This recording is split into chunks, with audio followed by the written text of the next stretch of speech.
Welcome to Nordic By Nature, a podcast inspired by the Norwegian philosopher Arne Næss, who coined the term deep ecology.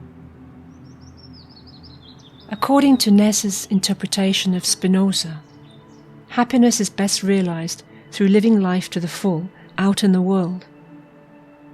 But other philosophies suggest a life of contemplation is the path to enlightenment, the ultimate happiness.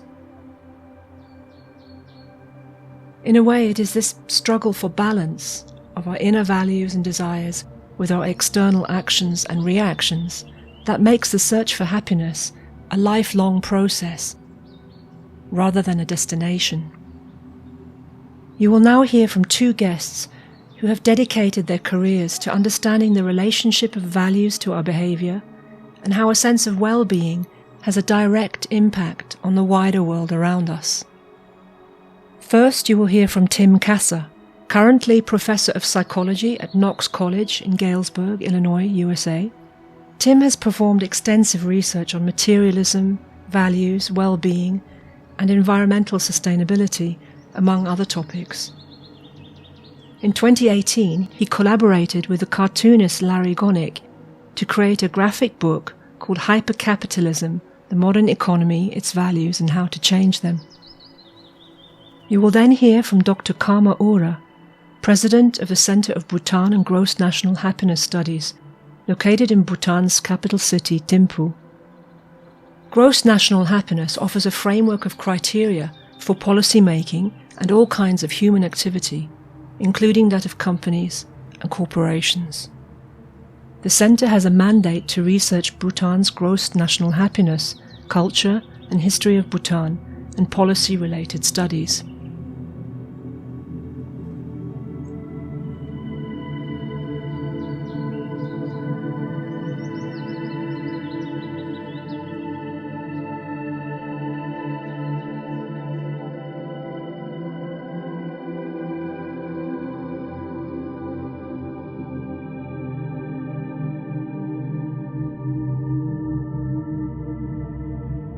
So my name is Tim Kasser. I'm a professor of psychology at Knox College, which is in Galesburg, Illinois, United States.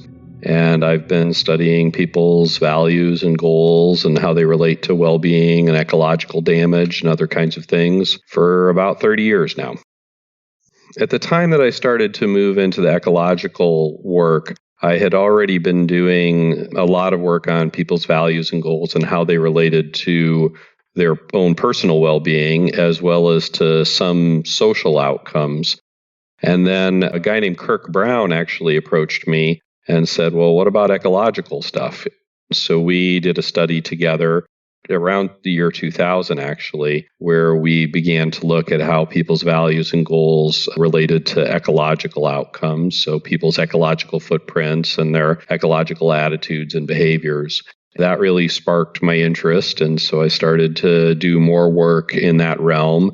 From psychology's perspective, there's all this focus on well-being, but pretty much the focus is on how happy is this person, how not depressed is that person, how satisfied with life is this person. But there's relatively little, comparatively, about well-being involves living well in a way that doesn't damage other people's opportunity to live well and doesn't damage other species' opportunities to live well and doesn't damage future generations' opportunities to live well. If we really want to understand well-being, we have to get beyond, I guess, what you would call the user there, or what psychologists would talk about with regard to personal well-being. And we really need to focus on social and ecological well-being as well.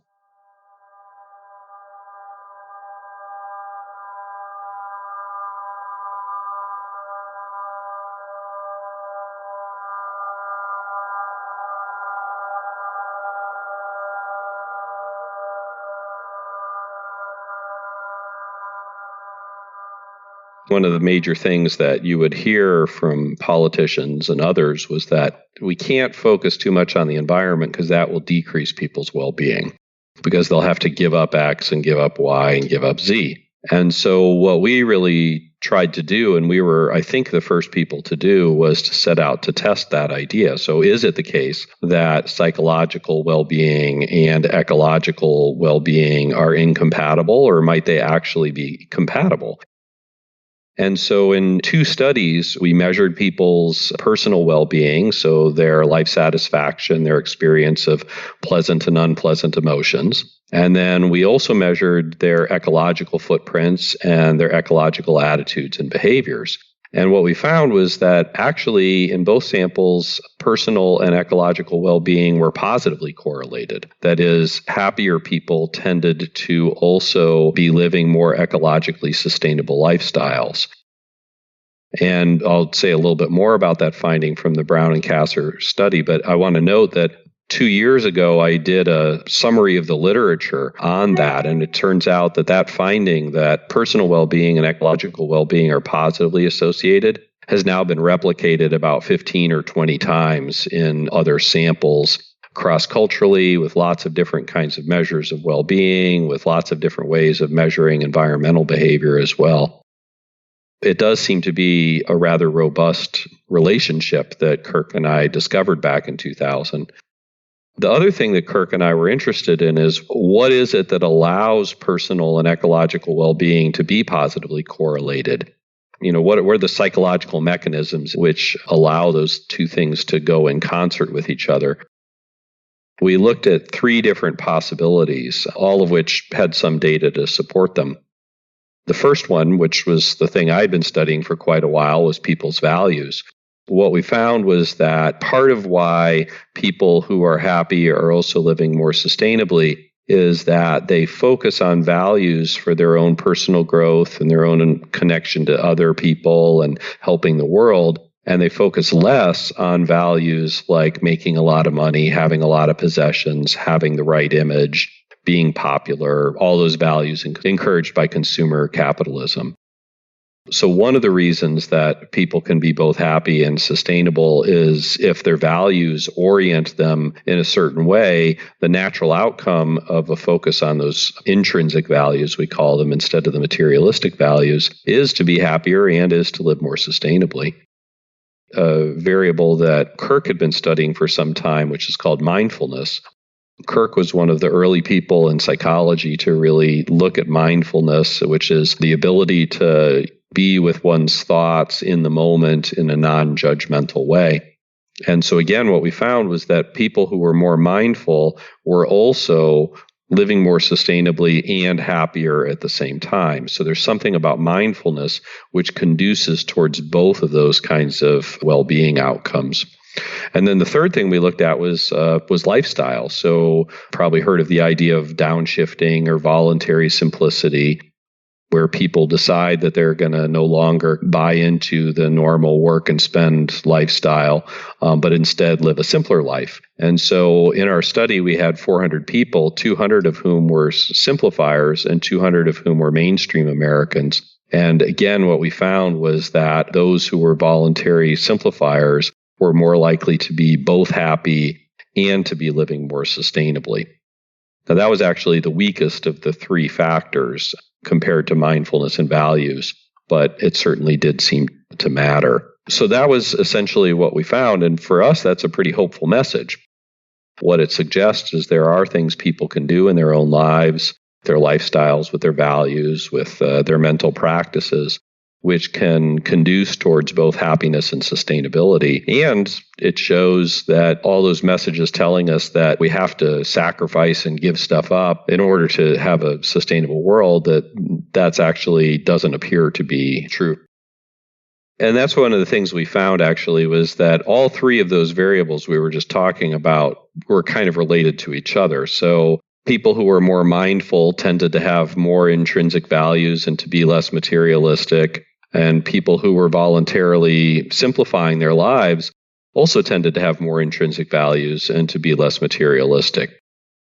There's kind of a grouping of a way of life, if you will, that I think kind of stems from what people think is important or what people think is not so important, that can then lead us to practice our lives in certain ways, to make certain choices which have these real important consequences for people's own personal well-being, but also for how they treat other people and the planet.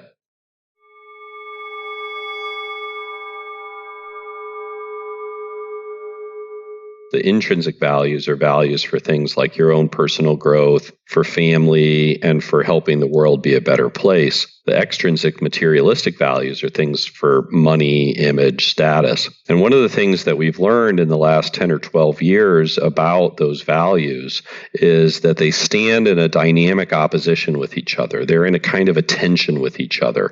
I've used the metaphor for a lot of years of a seesaw. That children's playground, you sit on it, one end goes up and the other end goes down. Well, the same happens with these values. The more that people focus on those intrinsic values, the less they tend to care about the materialistic values. But the more they care about materialistic values, the less they care about the intrinsic values. So one of the things that we've done a lot over the last few years is to do studies where we activate momentarily in people's minds one or another set of values, and then we see what happens to the other values. So if we get you thinking about money, for example, what the research shows is that you'll care more about money-related things and image-related things, and you'll care less about helping other people. But if we get you thinking about intrinsic values momentarily, then you'll care about more things like the environment and helping other people, and you'll care less about things like money and status and power. What research suggests is that an awareness of nature probably be one way of activating those intrinsic values, of building up that part of the human value system and getting people more and more focused on intrinsic values, which is good in and of itself. But it's also good because what it will do will be to suppress those more materialistic values because of the way that the human value system is organized. As you get people thinking about nature and being more and more aware and caring about nature, that's going to build up the intrinsic values, which will then suppress the more materialistic values. And there's research which actually supports this. There was a study by Netta Weinstein. She exposed people to pictures of nature or pictures of man-made things, human-made things, and then she measured how immersed people became in those pictures. And then she measured their values afterwards. And what she found was that if you gave people pictures of nature and the people became immersed in those, then what happened was their intrinsic values went up and their materialistic values went down, compared to if you showed them pictures of nature and they didn't get immersed, or if you showed them pictures of human-made objects. That makes perfect sense from the value research that we've done, because essentially she's kind of activated those more intrinsic values, which is going to suppress the more materialistic values.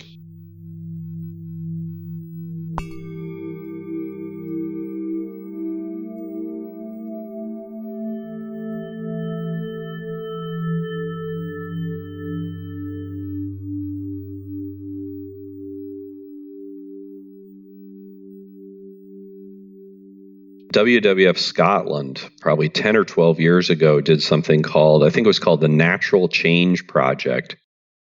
Essentially what they did was they found a bunch of leaders in the business, political, artistic world who didn't seem actually to care very much about, it's not that they dissed nature or didn't care about nature, but like their lives weren't organized around trying to improve the environment. That's not what they were up to. That wasn't their main gig. And so for over the next 6 months or year or so like that, they took these individuals and they did a whole variety of deep eco-psychology kinds of interventions, which, if memory serves, culminated with a dawn to dusk solo sitting time in wild nature. So people would go out and they would sit down in one spot and basically stay there until it got dark by themselves for, 12 hours or whatever. And, if you read the reports that were coming out of that Natural Change Project, and what you found was that as people were reflecting on what all of that experience meant to them, they saw that things like money and status and didn't really matter to them so much more. What they really were more focused on was things like relationships and things like promoting the community and things like sustainability. And then we can expect that if we've really shifted people's values, that's going to have impacts later on in terms of specific behaviors that they engage in for a long, long time. We've got to intervene with businesses. I think there's just no way around that. The issue, of course, is that if it's a publicly traded for-profit business, at least here in the United States, that means that it has to place shareholder value and profit as its primary concern. And as we just talked about with regard to the value conflicts, the more that you're focused on profit, the less you're going to care about the environment. And so when push comes to shove, if it's about making a choice that helps the environment or a choice that helps make profit, as long as you're on this publicly traded for-profit corporation model, you're going to hit that barrier. My recent book is called Hypercapitalism, the Modern Economy, Its Values, and How to Change Them. It's a cartoon book, actually, and my co-author / illustrator is a guy named Larry Gonick. Cartoon me is the narrator. I think at this point, I do think there's a lot of excitement in terms of what's happening in the business arena. There's a lot of interesting, cool models out there about alternative ways to organize businesses so that you don't hit that barrier around profit. So if you look at worker co-ops, if you look at benefit corporations, if you look at all kinds of other models, you can start to see ways in which big organizations can try to focus both on profit and on things like sustainability and social justice.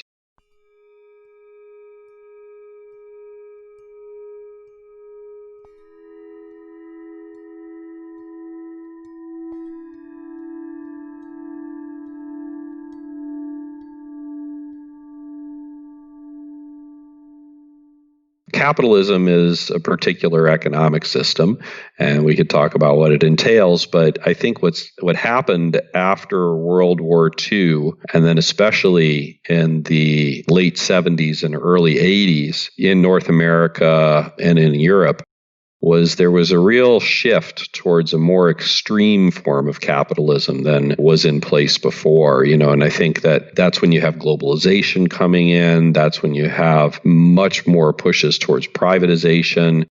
You see a huge rise in consumerism at that time because you've got modern advertising coming out via all different sorts of media, especially the television. And then you have a lot of deregulation, which occurs in many of these countries as well, where government steps back and says, go at it, business, do whatever you can do to maximize economic growth.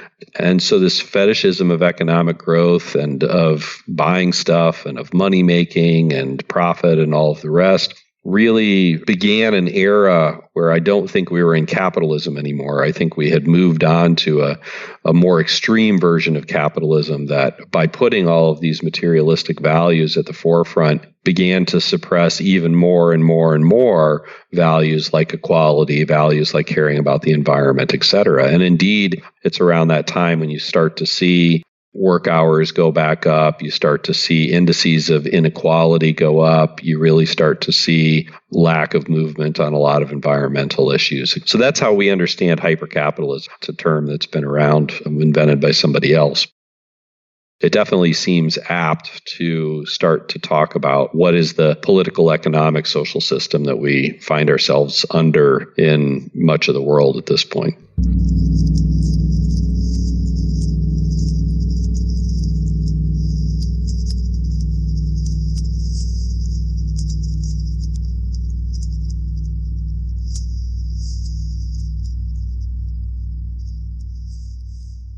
If you take a look at neoliberalism, its fundamental tenets are tenets of deregulation, privatization, and globalization. You need to have government back off. You need to have things as globalized as possible in terms of production and sales. You again need to get the government out of the law-making business as much as possible, so not regulating businesses, and you need to turn over as many government functions as possible to the private sector, supposedly because the private sector's motive for profit will make it more efficient and then give everybody better products and better services. So I think fundamentally that's the idea of neoliberalism. A lot of that emerges out of the post-World War II destruction and the Cold War, the rise of the Chicago School of Thought with regard to economics in particular. I think when you really see it hit home is when Reagan and Thatcher are in charge. Early 80s, that's when you start to see neoliberalism become dominant in lots and lots of ways. And that's when you start to then see the expansion into a hypercapitalist society. The fundamental faith of neoliberalism, if you will, that if you turn things over to the invisible hand of the free market and you get government out of the way, then good things will happen. That is the fundamental faith state of neoliberalism. But I would argue it is a faith statement. Don't get me wrong, capitalism has been remarkably successful in doing what it sets out to do, which is to provide a whole lot of products at relatively cheap prices for a whole lot of people and to create a great deal of wealth. By its own terms, capitalism has been remarkably successful. But if you care about equality, or if you care about sustainability, or if you care about authenticity and well-being, which are things capitalism doesn't claim to care about, by the way, then you have to really question capitalism. And again, here's where we're back to that fundamental value dynamic. The more and more you focus your lives and organizations and society and political structures around maximizing wealth and consumption, you've activated and encouraged those extrinsic values. And as a result, you care less and suppress those intrinsic values for things like equality and sustainability and all of the rest.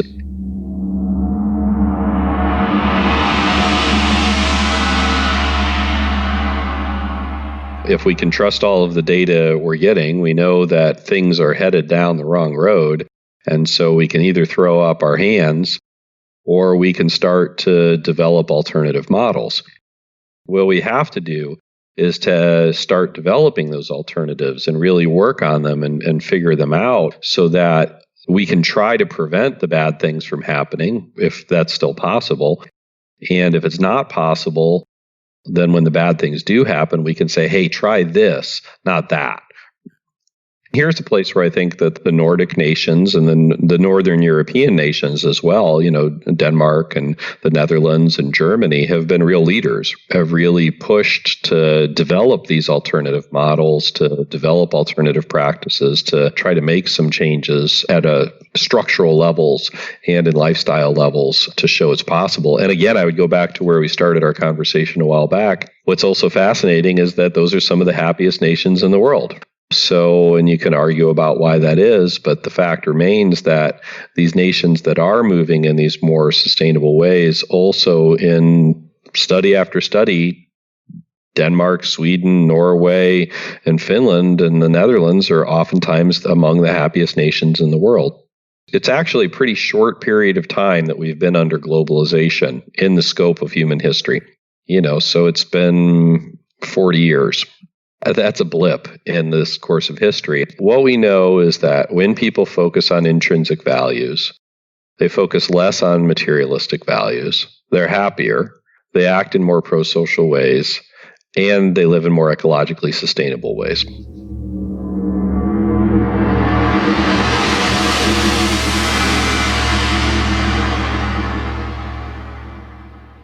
Fundamentally, at base, the solution is actually fairly simple.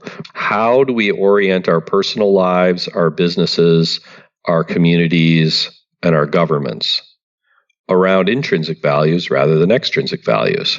Because what all the evidence suggests is that if we can do that, materialism will become less important, people will be happier, people will treat each other more nicely, and people will treat the planet more nicely. Now, how to get from here to there is a different issue. But at least the thing that makes me optimistic is that there is a there I can see. There is a there that I can see and that I can understand and that makes sense theoretically from what I know as a psychologist. It has empirical data behind it. It actually is very consistent with almost every spiritual and philosophical tradition which has been around in the history of humanity. And there are people doing it now. There are people who are living these ways now. If any listener is out there who thinks these ideas are valid, I would encourage you to work at your city level first, to get engaged in the city and try to change your city, because I think that cities are where people live. And so they have their experiences there. If you can make something work at a city, it provides a model that you can say to another city or to a province or to the federal government, hey, but it worked here. It worked here. Let's try it in another place and try it in another place. Working at that local level is fundamental and our best shot.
I am Karma Ura, and I'm presently the president of the Center for Bhutan and Gross National Happiness Studies. It is an autonomous government-sponsored think tank, and it is located in Thimphu, the capital of Bhutan. We have mandate to conduct research on gross national happiness, policy background studies, and culture. My background is in economics and philosophy at the master's level, and a PhD in international development. So all of my life, professional life, 30 years now, has been devoted to alternative development, its indicators and statistics on one side, and Buddhist philosophy, literature, and fine arts on the other. Incidentally, I am also a painter, and I design lots of artifacts and performances. I also design currency for Bhutan.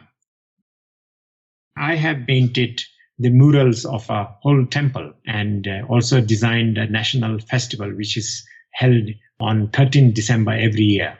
The idea of development is usually introduced from outside. It is very much based on idea of industrialization and expansion of the economy. Alternative development is, in some sense, indigenous ideas about how we should transform our societies.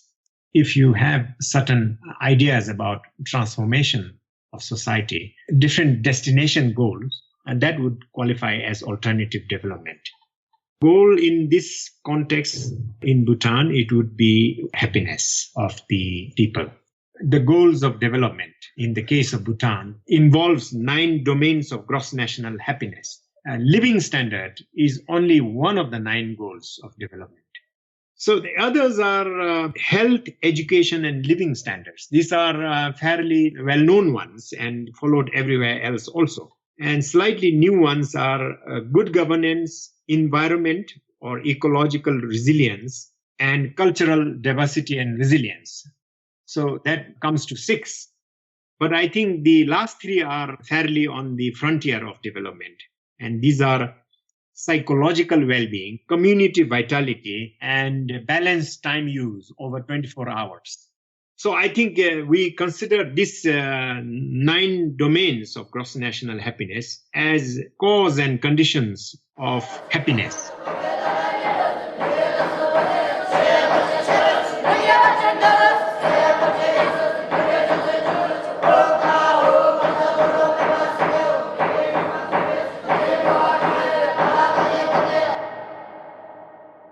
It was first explicitly coined in 1979 by the 4th king of Bhutan. His name is Jigme Singye Wangchuk. Now, for some time, it was realized through legislation and policies of the government led by him. But in 2008, Bhutan became a parliamentary democracy. Since then, governments have been elected through universal franchise, Constitution was also adopted, and the constitution obliges the government to pursue quantitative framework of gross national happiness to guide the politicians and bureaucrats to the long-term goals of gross national happiness.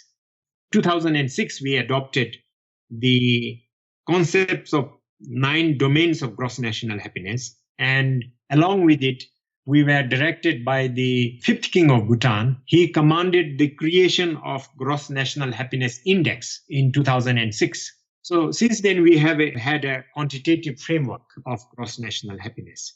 I think we have to be clear when we talk about happiness, how the measurement is laid out and what it measures and on what the ranking of the nations are based. So, as you know very well, the Nordic countries come on top in the ranking based on subjective well-being. And that is a very narrow measure. I think we have to clarify a lot because they are not so clear about the international comparison and ranking. The World Happiness Report, I would like to emphasize, is based on a very narrow measurement. Ours is more comprehensive and broader, much more probing about the reality and what human beings are, They need not just income, they need simultaneously many other aspects. In ecological terms, the leadership and achievement of Bhutan is, I think, quite significant in the world. It has maintained 72% forest coverage. It is carbon negative. It is extremely biodiverse. Quality of life with respect to healthy environment is very high in Bhutan. Amongst the 9 domains of gross national happiness, one of them is ecological diversity and resilience. And government of Bhutan has been led by the leadership of the kings to maintain a very high environmental quality so that people's welfare, which is dependent intimately with the quality of environment, is also very high. I think contribution of Bhutan to the global climate change and environmental preservation is unusually high, I think. At the moment, 72% of the surface area of Bhutan is forest covered. 52% of the country is preserved as a protected nature. Bhutan is carbon negative. Most of its energy is supplied by hydroelectricity. So it's a very green energy. And people in their daily life has access to nature. I think sometimes size and scale impresses people, but the ideals and the goals that are enshrined in that report the United Nations Global Assessment Report released on 6th May 2019 are all met by Bhutan. All its ideals, all its goals, conclusions would have been met by Bhutan in the field of environment and climate change and biodiversity. But Bhutan is fairly small to have a global impact. But nevertheless, what it does on a per capita basis is extremely outstanding. Bhutan as a country has taken extraordinary burden for the sake of global climate and biodiversity.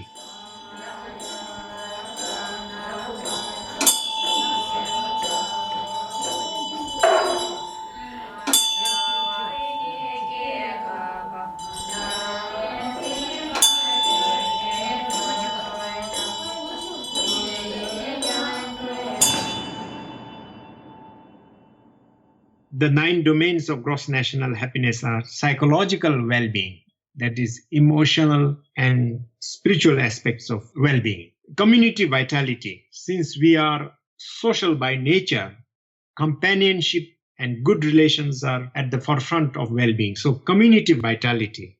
Time use, that means nobody should run out of time to do things that are vital to well-being and happiness. We have to have some freedom over our own time, over 24 hours. Ecological resilience and diversity, cultural diversity and resilience, good governance, education, health, and standard of living. So these are 9 domains. I listed them separately, but in reality, they are highly interdependent. And so it is important to see them in relation to each other rather than in isolation. I think it is relevant to any place where there are human beings and other sentient beings. That would take us into the question of how the indicators are constructed and how the indicators are used as benchmark in national planning in Bhutan. Poverty is a minimal definition of well-being. It is a survival definition of well-being. It's not really well-being. And happiness is a maximal concept of well-being and achievable. So in Bhutan, definition of happiness in terms of 9 domains is related to measurement. We construct a single number GNH index and 33 sub-indicators of GNH. Together, they use about 130 different variables. So now you can see the distinction of GNH measurement against poverty or subjective well-being. Both are based on a narrow measure of well-being. To simplify things, if an individual were to achieve a perfect score in GNH index, he or she would have to have 130 variables or 130 achievements. And these 130 variables are drawn from 9 domains of GNH, I'm very familiar with the World Happiness Report. United Nations World Happiness Report is an outcome of a Bhutanese initiative. The government of Bhutan organized a UN high-level expert meeting in April 2012 in the United Nations in New York. It made 2 recommendations at that time. One was that governments around the world should make happiness and well-being a focus of their public policy. That was the first recommendation. And the second one was that United Nations should declare a World Happiness Day. So both were implemented. As a result of this high-level meeting in the United Nations, World Happiness Report came into being, led by John Halliwell and Jeffrey Sachs. One of the characteristics of the GNH index and its 33 sub-indicators is that it can be disaggregated at any level to the nth level of variable or nth level of the individual. So you can disaggregate the achievements across all domains or subdomains by gender. And so you can then see that using GNH indicators as a sort of lens, policy can be targeted where there is a gender differences, discrepancies, or age-specific discrepancies, or geography-specific discrepancies. This can be picked up so neatly by the indicators, which is based on a national survey conducted every 4 years. Social and economic planning is done for 5 years at a time. So our gross national happiness survey is done in 4th year, and the results are fed into the 5-year plan as benchmarks, targets, policy focus areas. We can measure by experiential outcomes such as emotions, health, happiness scores, etc. Or you can measure by means. In terms of happiness, I must say there is a gender difference. The population of women in this country scores slightly less, but it is not very significant at 95% confidence. But there is a slight discrepancy. However, this distinction between men and women in the attainment of happiness disappears above 50. So the performance on the happiness scale is lower for women if we compare women and men below the age of 50. The important thing is reproductive health is playing a role. So, therefore, the government taking this strengthened maternity and child health and gave a long maternity leave of 1 year, out of which six months is paid. We have only 7 days of paternity leave here. The elevation of domestic chores and the social care burden, which fell traditionally on women, is one of the very big programs in Bhutan. So the introduction of cooking facilities, introduction of electricity, introduction of supply, all are taken on free basis here in this country, totally free. Electricity up to 100 units is free for rural areas. Water, health, education, and so many other essential things are also free.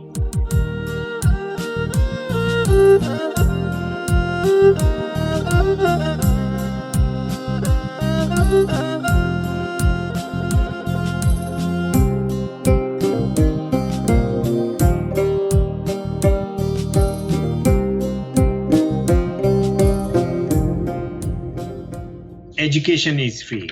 Bhutan is a country which escaped colonization. It's one of the very few countries in the world to have been that fortunate. This means that the continuity of ideas of what a nation should be or what human being aspires have not been smashed by any external ideas. So the continuity of institutions and ideas have been able to survive in this country. Bhutan has continued to be a Buddhist and ecological welfare state. Because of its adherence to Buddhist welfare and ecological state, free market ideas cannot take complete dominance here. That is why, so far, global corporations have not been able to intrude very much. Bhutanese foreign direct investment rules are very strict. Environmental and cultural bars are very high here. Those who are just hunting for profit, it's not very easy to come into Bhutan. Last year, at the direction of the Bhutanese government, Center for Bhutan and GNH Studies developed GNH business certification. Assessment will be applied to all corporations and businesses in future. For a long time, corporate social responsibility was the end-all of business. But the shortcoming in CSR is that it does not require the businesses how they should make money. It is how they dispose a certain small proportion of their profit. After that, a new model is benefit corporations, B Corps. But GNH business certification is much more advanced in my opinion because it applies the 9 domains to a corporation now in a very explicit way. GNH index and 33 indicators is designed for governance purpose. Derived from gross national happiness, 9 domains is the GNH policy screening tool that the government applies to formulate and pass every policy of the government. So for example, 15 policies have undergone GNH policy screening out of 22 policies so far. next year in March 2020, we will be having an international conference in Parma, Italy. One day will be on GNH business certification. Bhutan also has a very modest tourism policy. Foremost for us as a society is that nothing should step beyond our environmental, ecological capacity and our cultural carrying capacity. So because of that, we limit the number of tourists. It is not to maximize profit. It is only an activity that should be consistent with the carrying capacity of the country. A large part of the country is not opened, and Western Bhutan is already receiving close to its carrying capacity. So we are slowing down tourism to limit numbers in western part of the Bhutan, in line with the infrastructure capacity, environmental carrying capacity, and cultural carrying capacity. For example, if a Buddhist festival in a village can take only 100 tourists, we should limit tourists to 100 only. The input and output only take certain amount of throughput which you can digest. So if the environment cannot digest, then we should put a threshold on the number. Idea of sustainability is really linked to idea of threshold.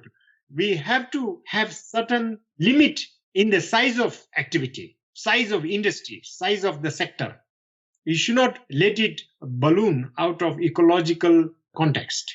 Food industry, fashion industry, all are expanding and swallowing up the whole non-marketed areas also. We should put the distinction between what is good to put under market and what should be left out of market. So many things about culture should be under non-market. A lot of things about happiness and well-being is dependent on non-market exchange, not market exchange.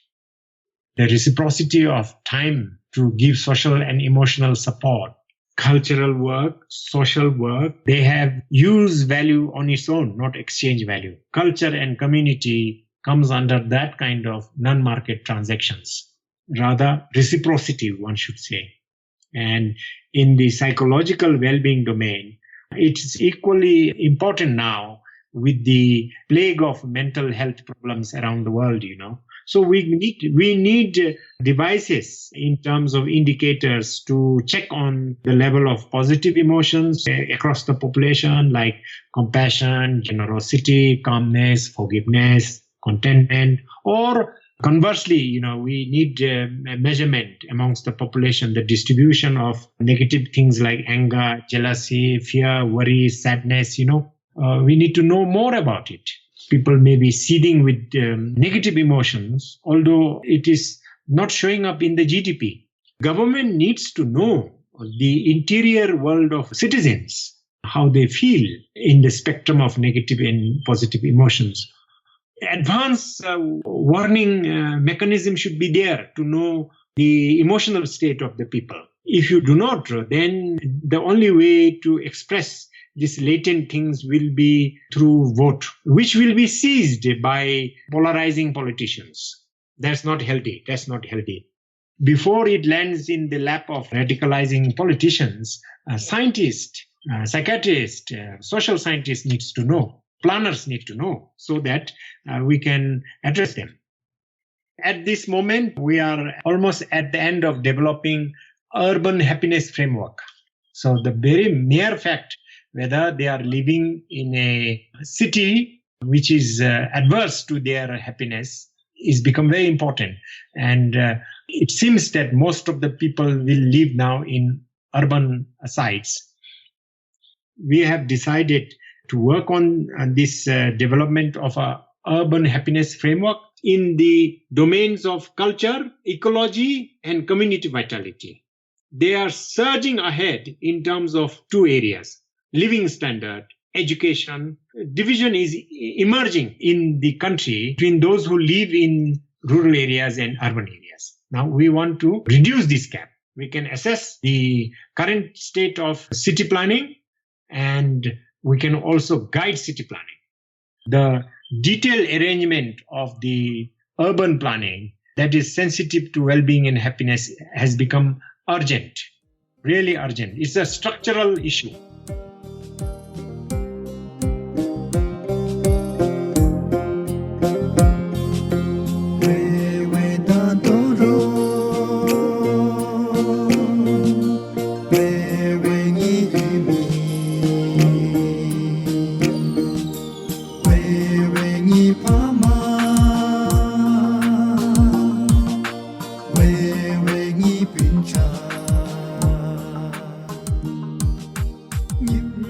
Thank you for listening to this episode of Nordic by Nature on happiness. You can find more information on our guests and a transcript of this podcast on imaginarylife.net/podcast. We are also on Patreon if you would like to support us with a donation to keep this podcast going into a second series. Please see patreon.com/NordicByNature. The music and sound has been designed by Diego Losa. You can find him on diegolosa.blogspot.com. The music you heard with Dr. Karma Ura's voice was composed by Karma Ura himself. Please help us by sharing a link to this episode with the hashtag #TracesOfNorth and follow us on Instagram at Nordic by Nature Podcast. If you are interested in nature-centered mindfulness, please see foundnature.org to read about the Foundation for the Contemplation of Nature. You can follow the Foundation on Facebook and on Contemplation of Nature on Instagram. We'd love to hear your thoughts on our podcast, so please don't hesitate to email me, Tanya, on nordicbynature@gmail.com.